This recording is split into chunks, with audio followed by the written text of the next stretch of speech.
Hello, scholars. I'm sorry I couldn't be there with you today to show you this in person, but I'll make sure you don't miss out on a beat. So you should all have this notes worksheet, which is going to go into your notebook. And today we're going to be talking about writing functions or modeling functions. What modeling means is just writing an equation, but this time we're going to write it in function notation. Remember that function notation is f of x, for example. So same story. We're going to read the problem. We're going to define the independent and dependent variable. Then we're going to create a table of our inputs and outputs, write the function, and then we're going to define what a reasonable domain, remember domain is the x's, and a reasonable range, which is our y's. So let's go ahead and do a quick little refresher before we begin. We know a lot already about slope-intercept form, y equals mx plus b. We know m is our slope and b is our initial value or our y-intercept. So go ahead and make that note real quick because that's going to be important today.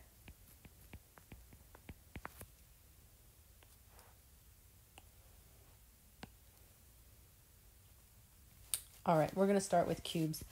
Manuel has already sold $20 worth of tickets to the school play. He has 4 tickets left to sell at $2.50 per usually means multiply, ticket. We're going to write a function for the total amount collected from the ticket sales. So we need to find our independent and dependent variable. Remember, independent is usually our x, dependent is our y, but in this case, we can also call it f of x, right? He has that formal name, f of x. So, our independent variable, cause. What are the 2 things that we're measuring here? We have tickets and we have the money, right? So, I know what causes what. Do the number of tickets he sells change the amount of money he makes?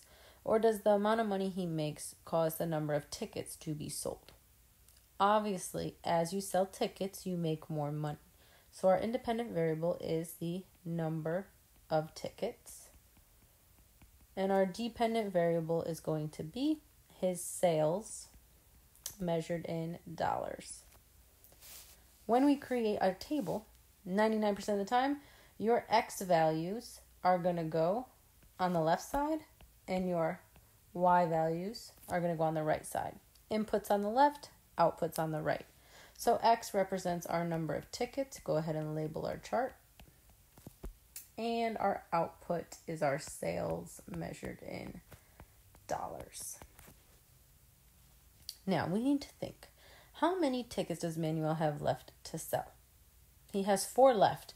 So how many tickets could he sell? He could sell 1, 2, 3, or 4.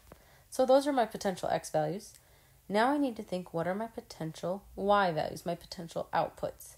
If he sells 1 more ticket, he will have made $2.50 more than he already has.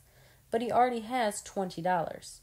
So how much money in sales would he have total if he sells 1 ticket? He would have a total of $22.50. And if the rate of change for every single ticket is $2.50, the next time we need to add $2.50. So if he sells 2 tickets, the output would be $25. 3 tickets, add $2.50 more, so that's $27.50. 4 tickets, that would be $30. So now that we have all this information, we are ready to go ahead and write the function and also determine the reasonable domain and range. Let's do the domain and range first. The domain is the x values. What are the potential x values I could have in this situation? I already listed them, 1, 2, 3, and 4. So I'm going to make that funky bracket and put 1, 2, 3, and 4. The reasonable range is exactly what we have in our output column. $22.50, $25, $27.50, and $30. Boom. Now we're going to write the function. This is my favorite part. So I know I could write this informally as y equals mx plus b. What was my rate of change each time? I'm adding $2.50 times each ticket x. But what was my initial value? My starting value that he had was $20. All I need to do to convert that into function notation is convert my y into an f of x. So f of x equals 2.50 x plus 20. Only thing you need to make sure matches up is that this x value and this x value are the same exact variable, and if we have an input, they're the same number. So you've already done the top part now. The next question is, what does f of 2 equal and what does it represent? So f of 2, what's our input going to be? F of 2. If 2 is replacing x, then I know where x is in my function. I'm going to put my parentheses, and I'm going to also replace it with a 2. Remember, those have to match up. Plus 20. So f of 2 equals 250 times 2. $2.50 times 2 is $5 plus 20. So f of 2 equals 25. That's my answer over here. F of 2 equals 25. But what does f of 2 represent? F of 2 equals 25. Remember, 2 is my x value, and 25 is my output. If I look back here, what did x represent? It was the number of tickets. So if he sells 2 tickets, my output, f of x, will be his sales. How much money will he have earned? $25. So my sentence could look something like this. If Manuel sells 2 tickets more, he will have earned $25. Go ahead and write that sentence in.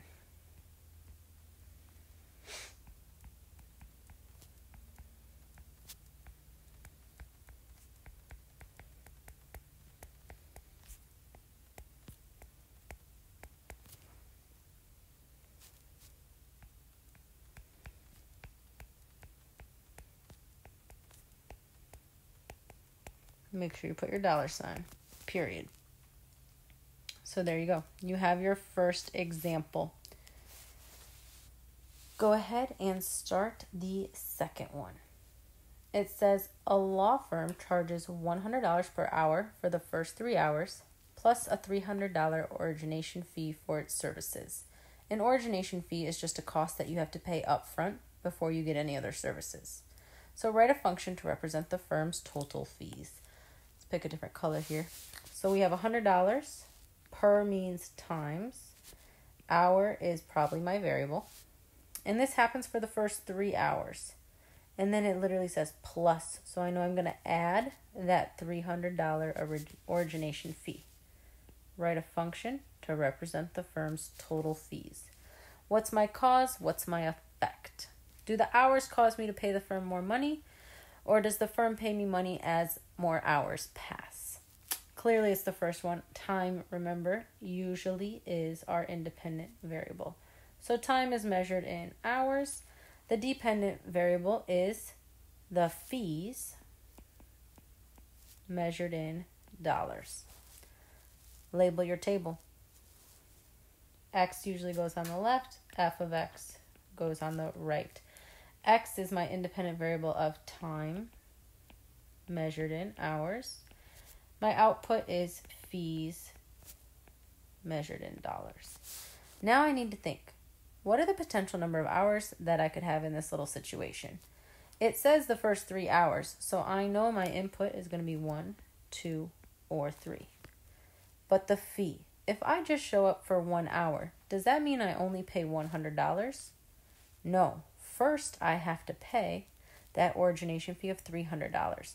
So I walk in the door, they charge me $300, and then I have to pay an additional $100 every hour. So after 1 hour, I've actually paid $300 plus $100, which is $400. But each hour after that, I'm just adding $100 more. So 2 hours would be $500. 3 hours would be $600. time to write our function. Let's start it out easy. Y equals mx plus b. What is my rate of change? Each time I'm adding $100. So y equals 100x plus the origination fee of 300. How do I convert that to a function? I replace my y with my formal f of x. Just making sure that my variable matches in both places. X and x. Good. Now, our reasonable domain and our reasonable range. Potential number of hours that I could go right here is 1, 2, and 3. I probably could go longer, but the problem says 1, 2, and 3. And then my range is my outputs. 400, 500, and 600. Let's see what the question's asking us. What does f of 5 equal, and what does it represent? So my input is going to be 5. So I have f of 5 equals 100. Put your parentheses. 5 plus 300. Make sure that your inputs match in both spots. They do. So f of 5 equals, multiply first. 100 times 5 is 500 plus 300. F of 5 finally equals 800. F of 5 equals 800. But what does that represent? That is the key understanding you need to take away. 5 is my input, which represents the time in hours. So that 5 represents 5 hours. This is my output, 800. My output is my dependent variable, which is the fees measured in dollars. So this is saying after 5 hours, the law firm will charge me $800.